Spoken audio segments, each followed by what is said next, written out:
Tapi Mami cantik gak? Hidung Mami mancung sampai pesek. Heboh, mungkin inilah yang ada di benak publik dan juga masyarakat di tanah air saat menyaksikan update terbaru dari kehidupan selebgram sekaligus ibu muda Lisa Mariana yang seolah tak memiliki rasa takut dan juga gentar meski tengah dalam perkara hukum besar yang tengah membelitnya saat ini.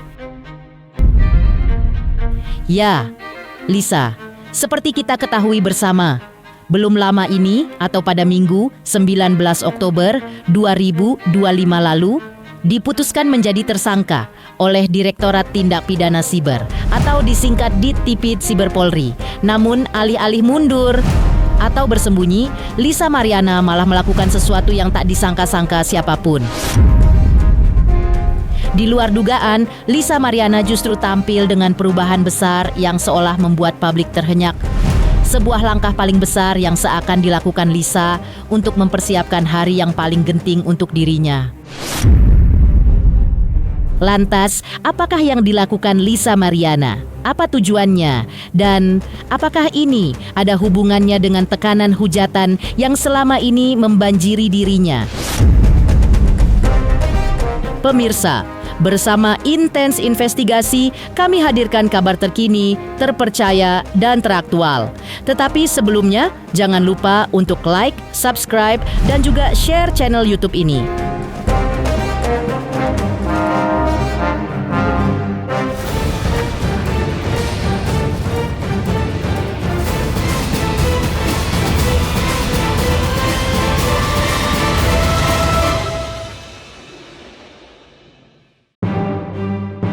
Ya, pemirsa Intens Investigasi. Seperti diceritakan sebelumnya atau terkait perubahan besar yang dilakukan Lisa Mariana. Di tengah kasus dan status baru yang kini disematkan kepadanya, hal yang dimaksud adalah tentang Lisa yang mempercantik dirinya.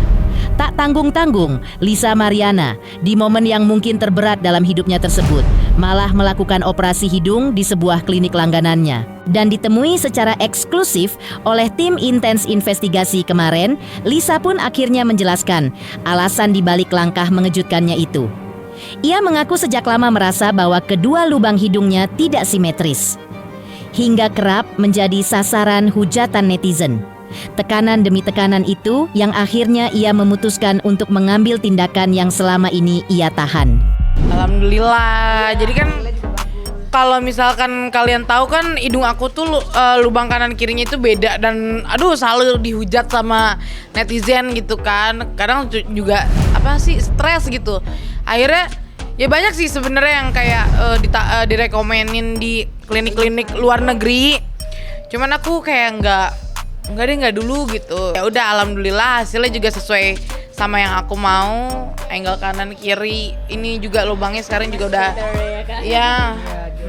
jauh lebih baik gitu. Alhamdulillah sih. Belum tahu waktu itu operasinya kapan dan berapa lama sih? Itu 6 November, prosesnya itu 2 jaman ya dok, sambil nunggu aku sadar ya? 3 jam kalau nunggu sampai kanan. Oh 3 jam kalau nunggu sampai sadar. Jadi kalau misal dari pakai rips, pemulihannya lebih cepat. Udah sih, udah puas. Ini udah yang operasi yang kelima menurut aku. Namun, perubahan Lisa Mariana tak hanya berhenti di wajah. Seperti yang juga kita ketahui bersama, seorang Lisa Mariana sempat tampil dengan bentuk tubuhnya yang ideal, sehingga membuat semua wanita mungkin berdecak kagum kepadanya. Tidak hanya itu, saat kabar tentang dugaan hubungannya dengan sang gubernur mencuat saat itu, Lisa Mariana dikabarkan sebagai seorang model majalah dewasa. Tapi saat kemunculannya untuk pertama kali beberapa waktu yang lalu, ia tampil dengan cukup berbeda. Untuk itu Lisa pun mengaku kini akan kembali ke bentuk tubuh idealnya dulu. Salah satunya adalah dengan jalan, melakukan operasi bariatrik atau potong lambung, dan usai operasi tersebut, Lisa mengaku tak lagi sulit mengontrol pola makannya. Bahkan berat badannya kini turun drastis dari 107 kg menjadi 78 kg. Di 55 lah, 60 juga udah oke, ya gitu, segitu. 60, 78 dari 107. Iya, udah jauh banget gitu. Bariatrik. Sama diet ya. Sama jaga diet, makan ya. jaga makan gitu sih. Orang yang manis-manis. Enggak, karena kan emang lambungnya udah cukup, nampungnya nggak banyak gitu. Iya, betul. Namun, di balik sederet perubahan fisik dan transformasi yang dilakukannya, ada satu hal yang justru membuat dirinya merasa tidak nyaman. Ia mengaku kini menerima banyak komentar positif dari netizen. Tak pelak, hal itu membuatnya bingung, bahkan takut. Komentar yang awalnya terdengar baik itu justru ia khawatirkan berasal dari akun-akun buzzer. Bahkan Lisa menyebut dirinya takut hal tersebut menjadi penyakit ain atau membawa dampak buruk bagi dirinya. Aku tuh sebenarnya kangen dihujat loh. Iya. Beneran, saking itu positif komen, dipikir nanti itu buzzer kan sama orang-orang. Dan aku tuh takut ain. Gitu loh kan, kayak Kalisa cantik kan gitu-gitu kan. Aku takut ain. Gitu loh. Jadi aku tuh selalu bilang ke fans tuh pakai Masya Allah dong gitu. Ya, seperti itulah pemirsa sosok Lisa Mariana yang terlepas dari kontroversinya, tetaplah seorang ibu muda yang tengah berjuang untuk mencari kejelasan dari siapa ayah kandung dari anak yang dikandungnya selama ini. Dan yang cukup mengejutkan, di tengah perubahan-perubahan yang dilakukan Lisa, perjalanan kasus hukum Lisa Mariana tampaknya memasuki fase yang semakin serius. Menurut kuasa hukum Ridwan Kamil, Muslim Jaya Butar-Butar, status Lisa Mariana saat ini tinggal selangkah lagi menuju kursi terdakwa. Muslim menjelaskan bahwa berkas perkara Lisa telah dilimpahkan penyidik ke Kejaksaan Tinggi Jawa Barat sejak 13 November lalu, yang artinya proses menuju persidangan sudah berada di jalur resmi. Muslim juga menjelaskan alur hukumnya. Jika selama 14 hari berkas tidak dikembalikan, maka status berkas akan menjadi P21, yang berarti kasus dianggap lengkap dan siap masuk ke tahap penuntutan. Dan lebih lanjut, menurut Muslim, melihat timeline dan kondisi saat ini, besar kemungkinan Lisa Mariana akan mulai diproses di pengadilan pada Januari 2026 mendatang dan pada akhirnya menjadi terdakwa atas laporan tersebut. Bahkan, Muslim menegaskan bahwa pihaknya berharap Lisa dijatuhi hukuman yang memberikan efek jera, menggambarkan bahwa pihak Ridwan Kamil ingin proses hukum ini berjalan hingga tuntas. Kelanjutannya, rekan-rekan teman-teman semuanya, kami dapat informasi dari media juga, sebetulnya kami dapat informasi dan disampaikan bahwa penyidik sudah menyampaikan berkas pelimpahan ke Jaksa Penuntut Umum, dalam hal ini Kejaksaan Tinggi Jawa Barat, tanggal 13 November yang lalu. Artinya memang kalau menurut pasal 110 KUHP, jika penyidikan sudah lengkap ya, maka wajib hukumnya bagi penyidik untuk melimpahkan ke kejaksaan.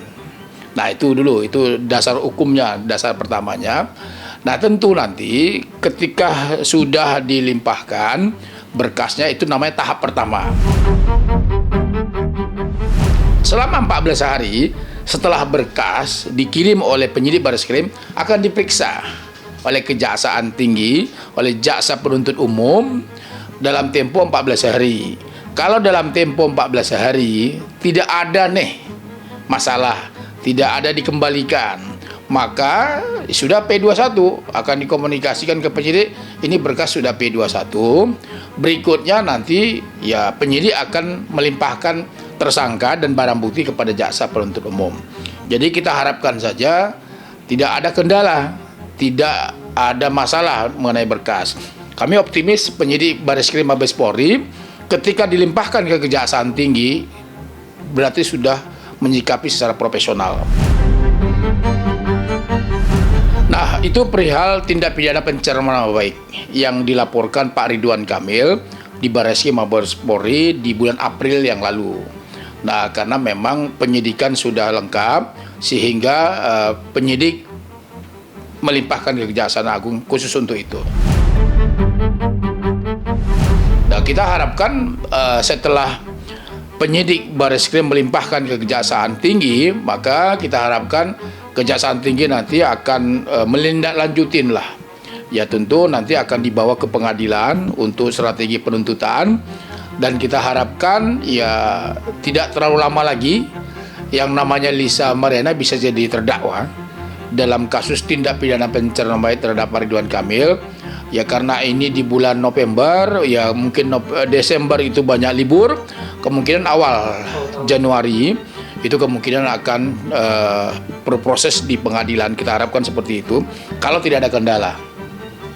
Nah kita harapkan berikutnya ya beliau jadi terdakwa dan divonis bersalah melakukan tindak pidana pencemaran nama baik terhadap Ridwan Kamil dan ya, segera ditahan oleh dalam putusannya. Kira-kira begitulah. Meninggalkan momen Lisa yang melakukan berbagai perawatan, sebelumnya polisi juga telah menetapkan Lisa menjadi tersangka atas pasal dugaan pencemaran nama baik diduga dilakukannya kepada mantan Gubernur Jawa Barat Ridwan Kamil. Seperti apa pernyataan RK, sapaan akrabnya saat itu? Benarkah ia cukup dibuat lega dengan penetapan Lisa sebagai tersangka? Halo, saya Denny Darko yang mengucapkan selamat untuk Intens Investigasi yang road to 4 juta subscribers, luar biasa, dan ini semua berkat dukungan kalian yang terus menyaksikan dan setia untuk menonton Intens Investigasi dan tayangan saya di kanal ini. Terus saksikan Intens Investigasi di 5 juta, 6 juta, 7 juta subscribers dan seterusnya. Terima kasih, sampai jumpa.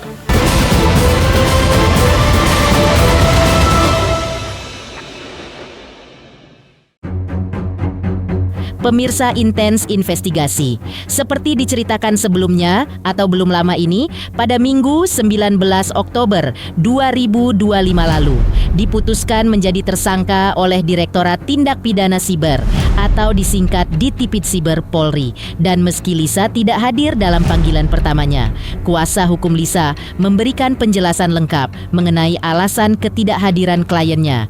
Lebih jauh, kuasa hukum menegaskan bahwa Lisa siap menghadapi seluruh proses hukum dan akan tetap kooperatif seperti sejak awal kasus ini berjalan.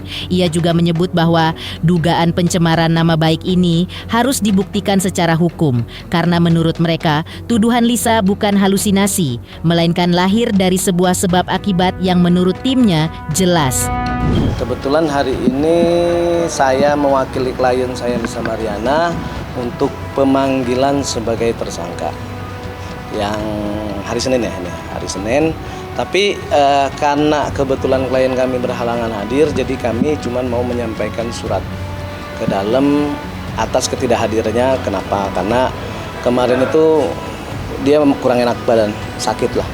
Yang jelas itu, dan kita udah siapin untuk di reschedule kembali di minggu depan.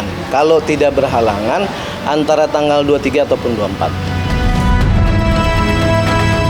Responnya dia siap menghadapi semua untuk permasalahan ini, karena kan ini kan masih perlu nanti diuji pembuktiannya untuk masalah pencemaran nama baik ini. Dan kita menghargai semua proses-proses yang sudah berjalan di Cyber Bareskrim ini. Dan klien kami juga mentaatin hukum, ya dia tetap kooperatif dari awal sampai sekarang, tetap kooperatif untuk mengikuti proses-proses yang berjalan. Ya, karena ini kan berjalan masalah pencemaran nama baik, ini pencemaran nama baik siapa? Karena kan sebab akibatnya itu kan jelas ada. Bukan halusinasi klien kami sendiri yang bahwa dia bermimpi pernah kenal dengan mantan gubernur. Sementara itu, tak jauh berbeda dengan Lisa. Ridwan Kamil akhirnya buka suara usai Lisa ditetapkan sebagai tersangka. Ditemui setelah menjalani pemeriksaan tambahan di Bareskrim Polri, RK menjelaskan bahwa dirinya mengisi sekitar 12 pertanyaan. Selain itu, ia juga mengatakan bahwa hasil DNA yang ditunjukkan kepadanya sudah sangat jelas. Tidak ada sedikit pun kecocokan genetika, sehingga seluruh tudingan yang diarahkan kepadanya dianggap tak berdasar sejak awal. Lebih lanjut, Ridwan Kamil pun mengaku lega karena fitnah tersebut kini ditepis menggunakan metode ilmiah.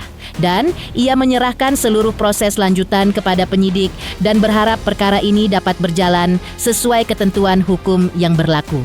Alhamdulillah saya memenuhi kewajiban undangan dari Barreskrim untuk melengkapi finalisasi laporan yang kami kirimkan. Kurang lebih ada 12 pertanyaan, ya. Mayoritas adalah pertanyaan-pertanyaan seputar hasil tes DNA. Kemudian juga secara aturan hasil tes DNA itu memang bisa diperlihatkan. Jadi saya tadi diperlihatkan, ya. Dan hasilnya seperti yang diumumkan oleh tim dari Kesehatan Polri bahwa ya memang genetikanya juga tidak ada sedikit pun identik kan begitu ya.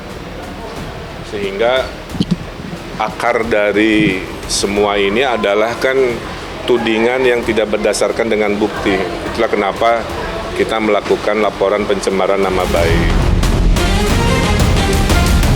Nah, setelah ini nanti dilanjutkan proses-proses hukumnya karena sudah masuk ke ranah hukum.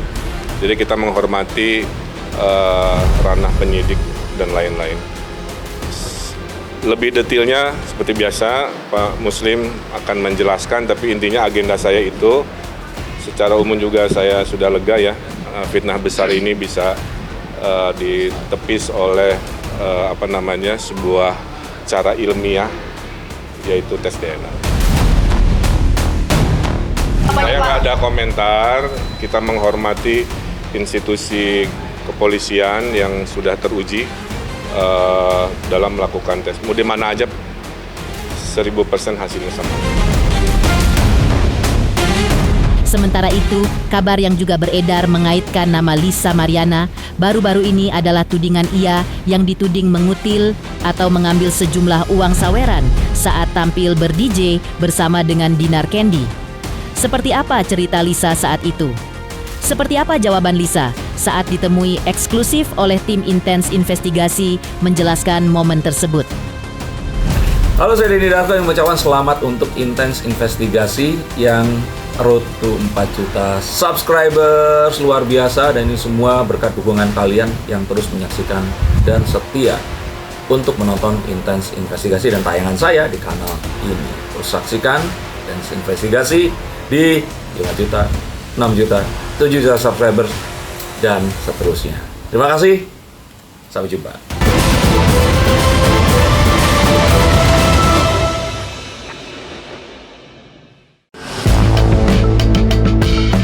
Di tengah status hukumnya yang kini sudah naik menjadi tersangka, nama Lisa Mariana kembali ramai dibicarakan publik.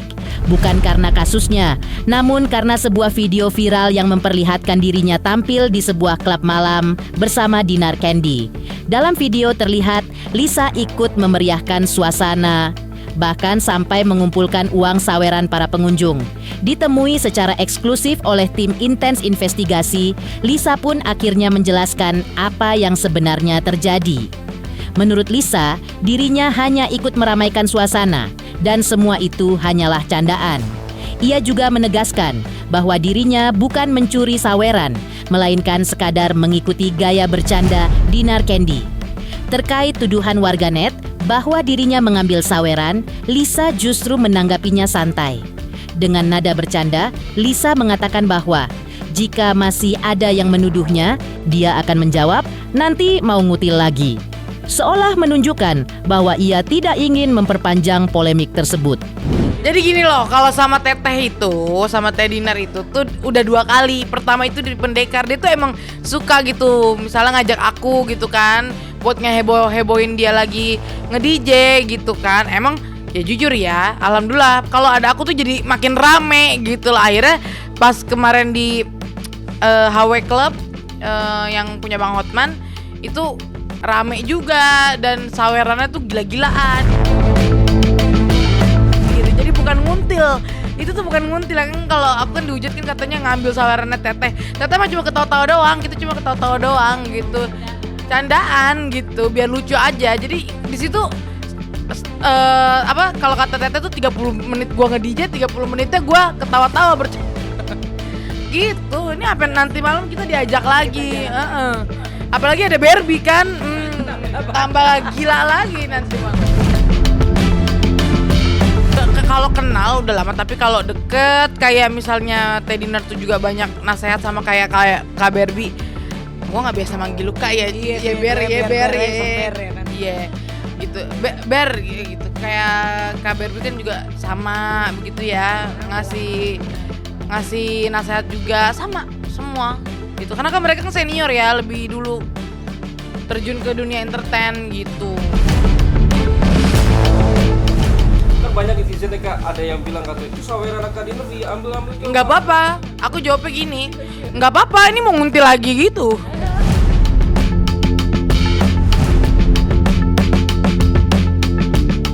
Demikian pemirsa, kabar terkini, terpercaya, dan teraktual yang kami hadirkan hari ini. Pemirsa Intens Investigasi, jangan lupa saksikan terus Intens Investigasi. Dan pastikan jangan lupa untuk like, subscribe, share, dan juga komen.